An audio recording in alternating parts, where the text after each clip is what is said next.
Okay, good morning. Papunta tayo ngayon ng... Teka, saan ba tayo papunta? Sorry, kaya gising ko lang eh. Um, Papunta tayo ng Walter Mart Muñoz sa Quezon City. We're coming from Laguna and we're going to North EDSA or Quezon Ave or wherever that is, basta Quezon City.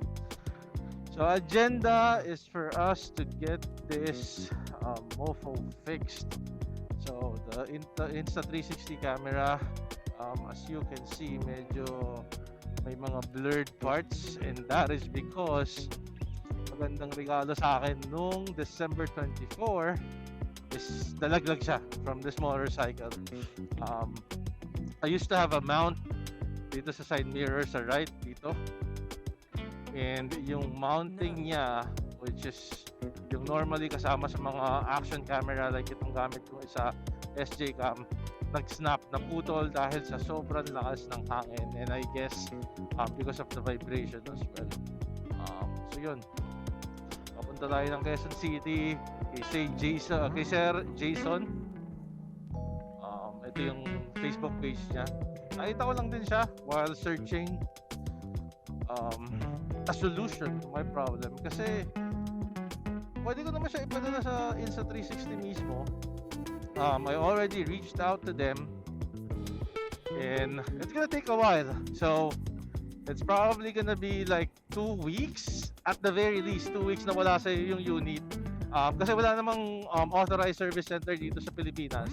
So what's gonna happen is you're gonna have to send it, ship it to Singapore.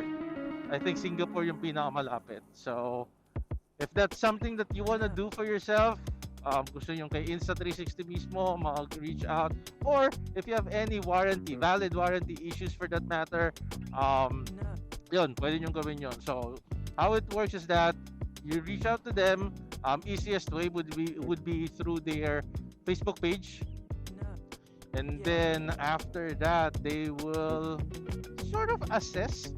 Yung customer service rep would ask questions, sort of assess what the issue is, but really they won't give you any final decision or final thoughts on what's gonna happen. They're gonna ask you for information like the serial number of your device, proof of purchase, and then they're gonna send you an email address. Well, they said they will forward your email address to a specific group. They call it LAU or LAU, and that they will reach out to you. So if you wait, which just partly I did, it's gonna take a while, like probably 2-3 days or even 4. I believe that's on the information given by the customer service rep. Nevertheless, hindi na ako naghintay. I reach out, I sent an email myself. They will give you the email address anyway, so you can reach out to them proactively. And then they responded immediately. So sad lang na sa akin kasi minalas ng sobra. Both lenses are scratched. So magkabila po, and masyado siyang malalim.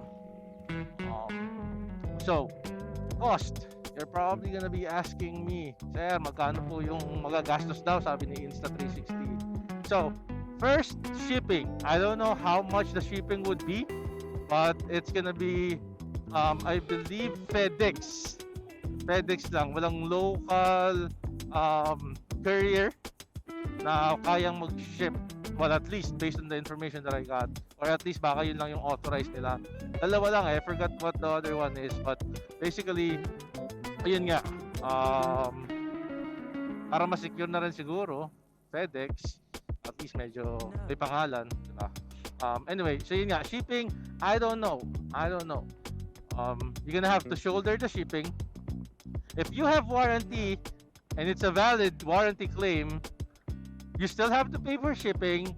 However, the difference is that they will reimburse it afterwards, after they deemed indeed that it is under warranty, or yung issue niya is covered by warranty, like manufacturer defects, software issues, whatever that is. So ayun nga, that's about the shipping. And then how about the rest? So according to the guy that I was speaking to, there is an inspection fee of 58 SGD or Singapore dollars. This is on top of the amount that you're gonna have to pay to repair the device. So $58. What's gonna happen is that pagdating ng Singapore, they will inspect it before giving you a quote kung magkano ang magagastos mo sa repair. So I asked, since obvious naman na hindi ako nagpapa-warranty claim, and I know for a fact that this is not going to be covered by the warranty because of the fact na ako'y nakabasag or naka-scratch sa kanya dahil nalaglag siya. I asked, so bakit kailangan pa ng inspection fee? When it's clear na ang kailangan ko lang ipagawa is yung lenses. Just a matter of taking it off, putting the new one back on. That's it, done. So according to them, it's part of the policy. So sadly, whether you like it or not, you're gonna have to pay for the 58 Singapore dollars, which is I think around 2,500-ish, 2,500. Okay, so once you're able to pay for that, you're gonna send them proof of payment. Medyo nahirapan lang ako, or I guess tinamad ako mag-search ng ways. And at this point, I don't really own a bank account, except for Maya. Maya is considered a bank already, so yeah, that's the only bank account that I have. The rest, I closed them. I prefer a different way of handling my finances. But anyway, so medyo nahirapan ako kasi OCB, I think that's the name of the bank, and I don't know. I wasn't able to find a way to do funds transfer or deposit on that bank account. And there's no online ways like GCash, Pay, Maya, Coins. I've seen that. PayPal is not an option. It's not on the options. So I'm assuming hindi rin siya pwede. So yun. That's another downside. But nevertheless, so once you're able to pay for that, how much would be the cost per lens? So I asked, and they said that's probably around 100. Excuse me, 100, and I believe it's USD, not SGD, but USD. So US dollars. If we're talking about US dollars, then we're probably talking about around 12,000 pesos. For both, okay, both lenses. So for me, since dalawa yung basag sa akin, excuse me, that's gonna be the cost for me. So imagine, that's gonna be 58 SGD shipping cost, which again, I don't know how much, and then the cost of the repair itself. Plus, 2 linggo, at the very least 2 weeks mawawala sa'yo yung unit kasi ipapadala mo dun eh. So yun, buti na lang din kahit pa paano, blessing in disguise, na hindi ako nakahanap ng way para mag-deposit kasi I was willing to do it na. And then just ship my unit sa Singapore. And then I stumbled upon this page na gawa, I believe ni Sir Jason. Excuse me again. Medyo makatis sa loob ko. Nagsasalita. Anyway, so as I was saying, there's this vlogger, moto vlogger, forgot the name. Na nakita ko, nagpagawa siya kay Sir Jason. And it was very quick based on the video that I've seen. So, I contacted Sir Jason, and today is the day. Dapat nung Christmas week. Pero syempre, Christmas week nga, hassle bumiyahe ng gano'n, plus para mapalo tayo, spend time dapat sa family yun eh. Tapos iba atapagin mo, so ngayon na lang, January 2, 2023. Welcome 2023. Alright, so ayun, so on the way tayo doon, sana hindi traffic. Sabi sa akin ni Google Maps, probably 2 hours. Well, usually gano'n naman talaga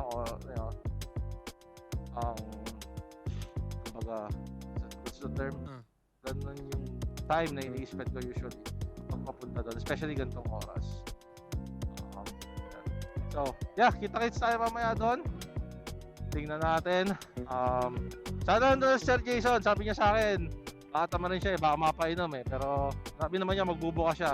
Sana pagdating natin doon, nandun si Sir Jason, tapos, yan, let's see kung ano mangyayari. Then, pag okay na, hanap tayong food trip mamaya. Alright, so yeah, see you later!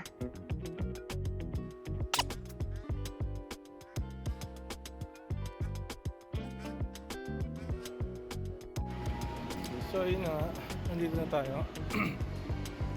Nandito na tayo sa Walter Mart sa North, sa Quezon City, sa Muñoz basically. Hinintay lang natin Sir Jason, alas 10 pa daw siya medyo napaaga tayo kasi nga sarado yung Charlie's, dapat na tayo mag-breakfast kanina, so tayo na lang natin. Ayun, so mukhang nandiyan na si Sir Jason, mukhang nakita ko na. Kumain muna tayo sa taas habang naghihintay. So, check natin.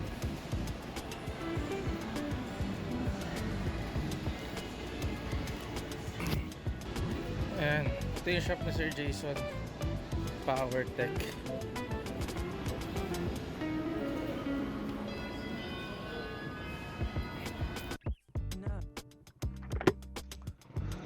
Ayun o. So, finally, nakuha na natin yung Insta360. So, nandito ako, galing ako sa warehouse ng LBC dito sa Calamba. So, update. So, according to Sir Jason, pag 1x2, it would take about 3 days.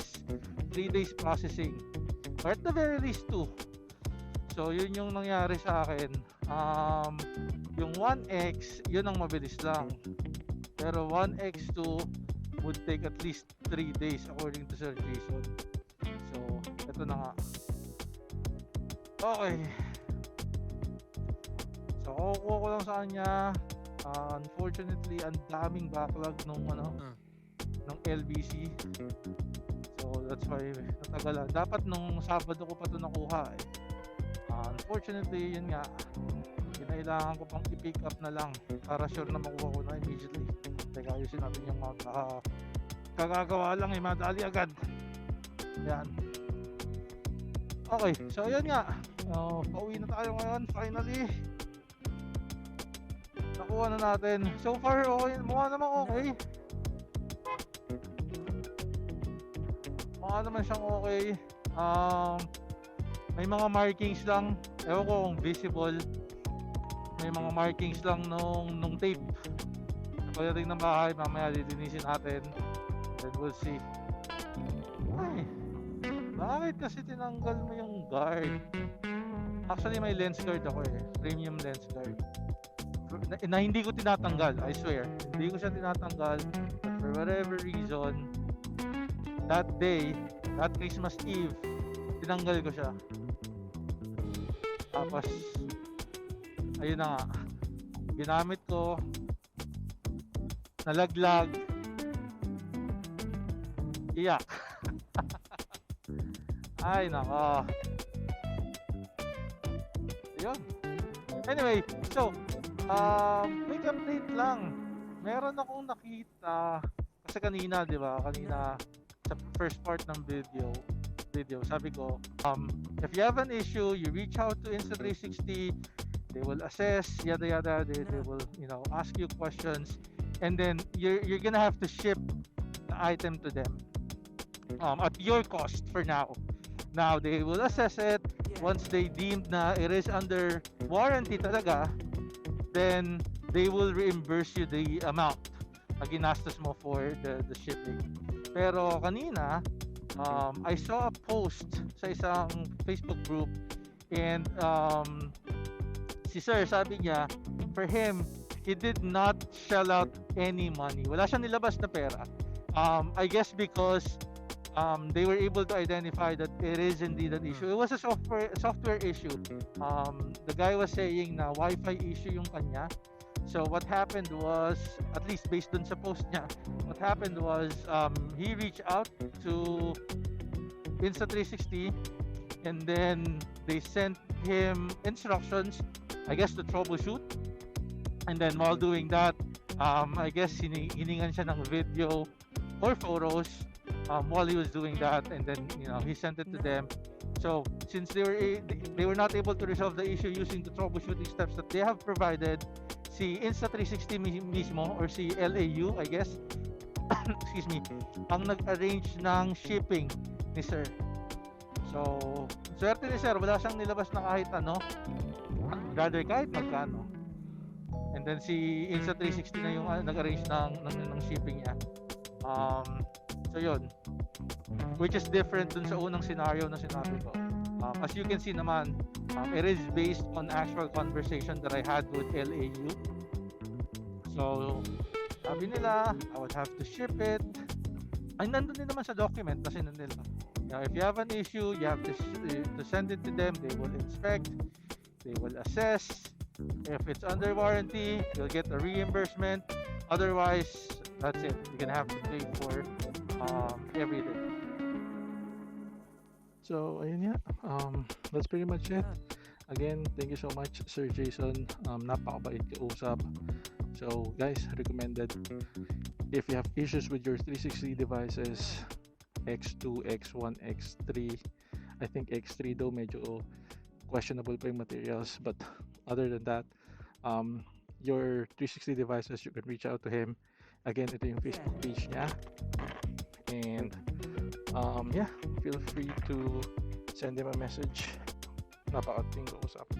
Again, Sir Jason, thank you so much. If you have other questions, feel free to leave it in the comment section. I'll answer it as soon as I can. Thank you guys. Bye.